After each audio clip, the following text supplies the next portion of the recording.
maybe things will turn around. Probably not, because let's talk about the biggest takeaway from this series. And suddenly there is drama surrounding Luis Robert. You mentioned it. There was something weird going on in Toronto with Robert and Eloy Jimenez, with Robert cutting off Jimenez. There was a play in this series in Tampa Bay which Gavin Sheets would not allow Robert to call him off, and Sheets cut off Robert in a fly ball to right field.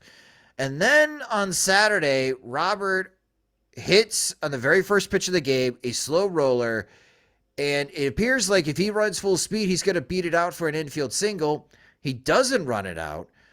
Sitting in the stands watching the video, my first takeaway is Robert's hurt.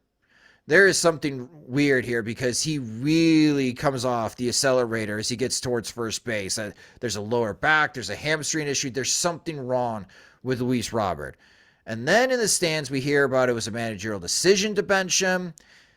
Everything erupts on social media. The press conference, the post-game press conference from Luis Robert was really bad for him in his explanation. And he did not play on Sunday, but he did pinch hit, and he got hit by a pitch and then was lifted by an 0-2 pitch. Yeah. And then he got lifted for Romy Gonzalez, so it was like the Roger Dorn of plate appearances, to pinch hit and then get hit by a pitch and then get lifted immediately. I don't know what's going to happen with Luis Robert this upcoming series against the Minnesota Twins, but now all of a sudden, Jim, we got drama around Luis Robert, and I'm a bit concerned. How are you viewing this particular situation, especially in how quickly it unfolded from Saturday? It's strange.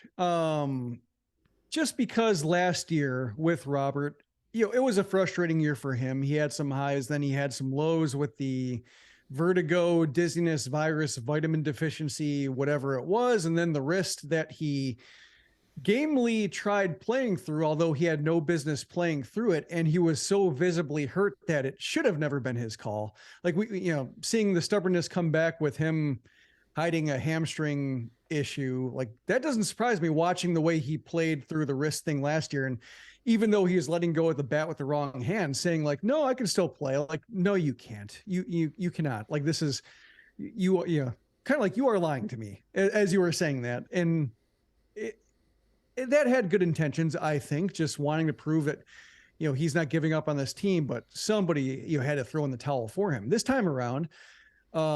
Worse. Like, this is definitely worse. Yeah, I didn't buy the dogging it thing just because, like, he sprinted out of the box. Usually when a player dogs it on a play like that, the head immediately slumps, drops the bat, starts jogging without looking at the play to the left side. Then like halfway down the baseline realizes like, oh, I can beat this out, is sprinting towards first base and is out by a couple steps when normal hustle would have gotten the job done. Like, that's the way it usually takes place. So I didn't buy dogging it. And when Grifol benched him, I thought, still didn't seem like dogging it. Like, I can see Grifol believing that or thinking it looked too bad for him to continue playing in the game. But then afterwards, it's partially, I would say it's Robert's fault in terms of not disclosing the injury, but it's such a blow for what the White Sox said Pedro Grifol would bring. What Rick Hahn said Pedro Grifol would bring to the White Sox. That open communication and cohesive clubhouse and pregame preparation, and like there's no communication here.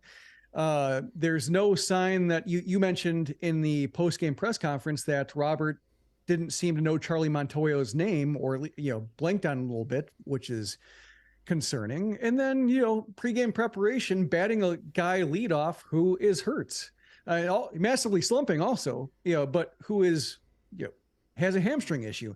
And Robert's going to Elvis Andrews saying like, you need to cover pop-ups in shallow center. And he says he's telling Eloy Jimenez that he needs to cover some ground in the outfield, even though Jimenez is DHing that day. It's just baffling. And it's almost like he's checked out or I would say he's checked out, but then he's, stealing fly balls away from Jimenez for no good reason. Like it's hard to put you can describe some actions with a phrase, but not others. Like I'm having a hard time, speaking of cohesion, coming up with like a catch-all adjective or phrase description describing like every way he's being weird. maybe there isn't a way to describe the catch-all, Jim. Maybe there isn't. And I jotted down in my notes, like, it does feel, I agree with you that Luis Robert seems to be checked out. And that's not good. He's obviously that's not good. He's one of the most talented players that the White Sox have. And when he is good, he is really good. When he's bad, he's really bad. And right now he's really bad for the Chicago White Sox. But you still want him manning center field. But like, we've been through this before. Again, this is our 10th season podcasting. We have seen star players for the White Sox check out. None bigger than Chris Sale. Now, I'm not saying Luis Robert is going to take a hunting knife and start cutting up jerseys before a game. But it does make me wonder moving forward, what is the level of play Luis Robert is going to bring to the White Sox? Because it's really odd to me, and we'll get more into Grifol here in a moment, but it's really odd for me when Grifol in that press conference says that he benched Robert for not running out that play, but Robert's a hard worker. Like, Grifol sounds like Tony La Russa there. Like, he can never say anything bad about any of his players. And yet he can't be fully honest with anyone outside of the clubhouse, how he truly feels about the players on the roster. You need to have a really good relationship, especially with your best players in the clubhouse. Luis Robert is one of your best players in the clubhouse. And when he's in a press conference and he's got to ask Billy Russo, who is the bench coach's name? I mean, I mentioned on Twitter, but if you want to see someone having a meltdown, I thought Chuck Garfien was going to blow a gasket. What are we doing here? What are we doing here? By the way, your bench coach's name is Charlie Montoyo. You should know his name. He's been the bench coach here for 3 months. You have to ask Billy Russo what his name is? What are we doing here? The fact that Robert's not having open dialogue with the coaches, even though the coaches speak Spanish, and that was a big thing when we talked about. Like, and you mentioned, like, there's no language barrier on the communication front between the White Sox coaches and Luis Robert. Like, why does Luis Robert not feel comfortable speaking to the current coaching staff for the Chicago White Sox? Like, that is the question that I think leads to the root cause of what is going on with Luis Robert, Jim. Because if he just doesn't feel confident, he doesn't feel close, he doesn't trust the White Sox coaching staff, if he's just here to show up and if his name's in the lineup card, he'll go play and he'll play his style of baseball, the White Sox have a problem here. Well, yeah, I wonder if he was comfortable talking to the previous coaching staff, given the wrist thing last year. Like, he might not have talked to them, and maybe Jose Abreu was a lot more, I shouldn't say a lot more, but when you heard here and there about like Jose Abreu's impact, maybe his impact was just like helping people show up to work on time, or, in the right frame of mind to actually contribute to the best of their abilities. The thing with Robert, and the thing, you can't necessarily say he's checked out either if he wants to play while he's hurt. Like, somebody who's checked out would say it can't hurt, got a hamstring, Okay, good point. So, that's why I checked out. Like, he's checked out he's absent mentally in a lot of ways, but not entirely checked out. So that's why it's tricky. Like, he's he contains multitudes right now. And the thing with Robert, we can say he's one of their best players, but how much has he actually proven?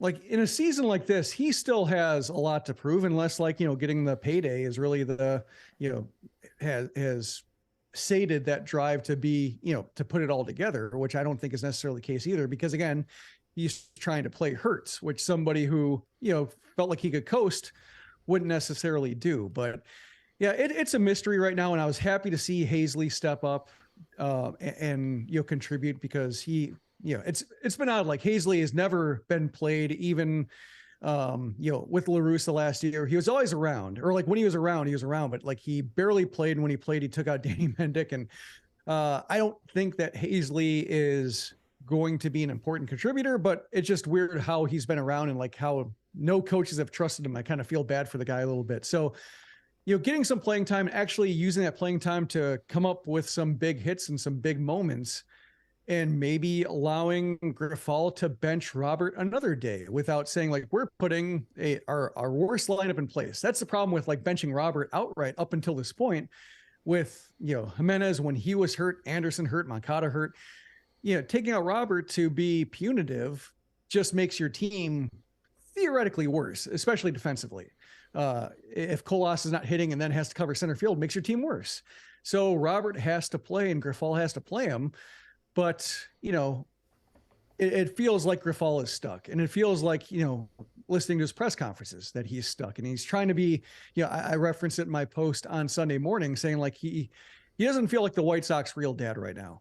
He's trying to be like, hey, it's okay. We're going to get through this. It's an adjustment period, but Rick Hahn and I love each other very much and we're going to be here for you. Like that's kind of what it feels like. And they're testing him. That's when you hear about,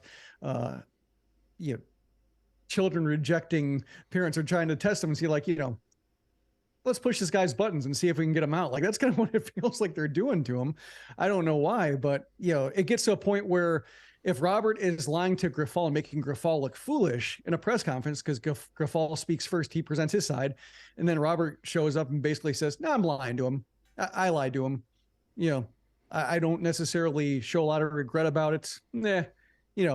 I'll try to play tomorrow. And that seems like it crosses a threshold.